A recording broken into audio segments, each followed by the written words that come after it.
Hello viewers, आप सभी का स्वागत है आपके अपने YouTube channel learning for success में।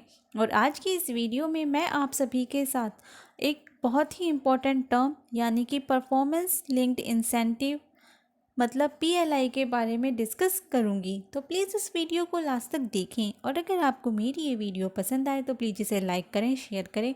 साथ ही ऐसी बहुत सारी अपडेट्स जानने के लिए मेरे चैनल को सब्सक्राइब करें। तो अगर आप बैंकिंग से रिलेटेड हैं, आप बैंक में जॉब कर रहे हैं या आपका कोई रिलेटिव बैंक में जॉब कर रहा है तो आपने इस टर्म के बारे में सुना होगा।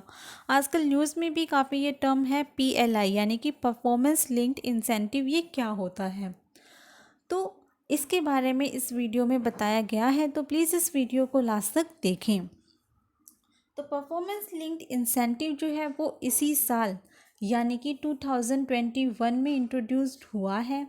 ये पीएलआई जो है बैंकिंग एम्प्लॉयज़ को 2021 से ही दिया जाने लगा है। तो ये पीएलआई यानी कि परफॉर्मेंस लिंक्ड इंसेंटिव क्या होता है? तो जैसा कि आप सभी जानते हैं कि 2020 में वेज एग्रीमेंट यानी कि 11 बाय पैट्रियट सेटलमेंट जो है वो साइन हुआ था।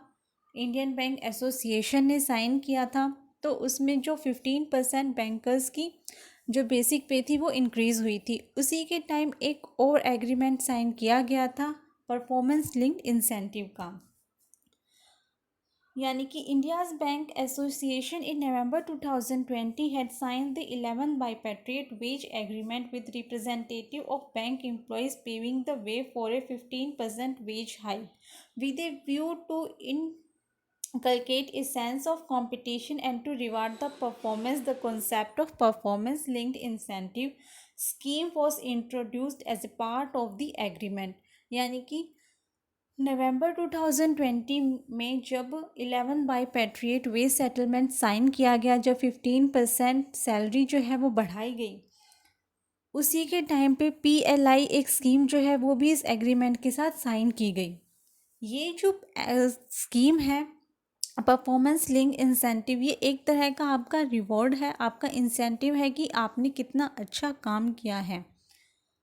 The PLI scheme in public sector banks will be based on operating profit, net profit of the individual bank। यानी कि अगर आप बैंक में जॉब कर रहे हैं और अगर आप जिस भी बैंक में जॉब कर रहे हैं वहाँ पर उनका जो ऑपरेटिंग प्रॉफिट है वो और उनका जो नेट प्रॉफिट है, अगर वो बैंक अर्न कर रहा है तो वहाँ के सभी एम्प्लॉयज़ को पीएलआई यानी कि परफॉर्मेंस लिंक्ड इंसेंटिव मिलेगा।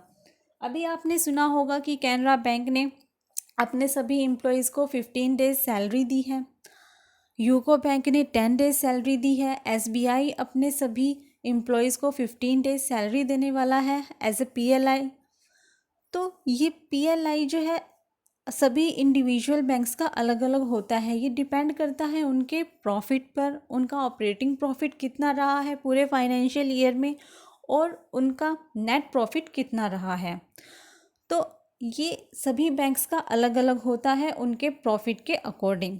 तो हम कैसे डिसाइड करेंगे कि किस बैंक को कितना, यानी कि किस बैंक के एम्प्लॉयज़ को कितना पीएलआई मिलेगा?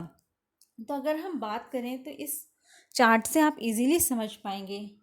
यानी कि अगर किसी भी बैंक का जो नेट ऑपरेटिंग प्रॉफिट है वो 5% लास्ट ईयर से कंपैरिजन किया जाएगा, अगर लास्ट ईयर से 5% से भी कम है तो उनको कोई पीएलआई नहीं मिलेगा, यानी कि वो बैंक अपने एम्प्लॉयज़ को कोई पीएलआई नहीं देगा। लेकिन अगर बैंक का जो ऑपरेटिंग प्रॉफिट है वो 5% से 10% के बीच में है तो उन बैंक के एम्प्लॉयज़ को 5 नंबर ऑफ डेज सैलरी यानी कि 5 डेज सैलरी जो है वो मिलेगी।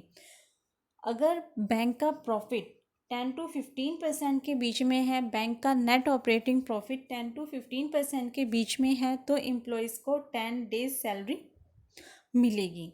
और अगर बैंक का प्रॉफिट 15% से ज़्यादा होता है, अगर बैंक का नेट ऑपरेटिंग प्रॉफिट 15% से ज़्यादा है लास्ट ईयर के कंपैरिजन में तो उनको 15 डेज सैलरी मिलेगी।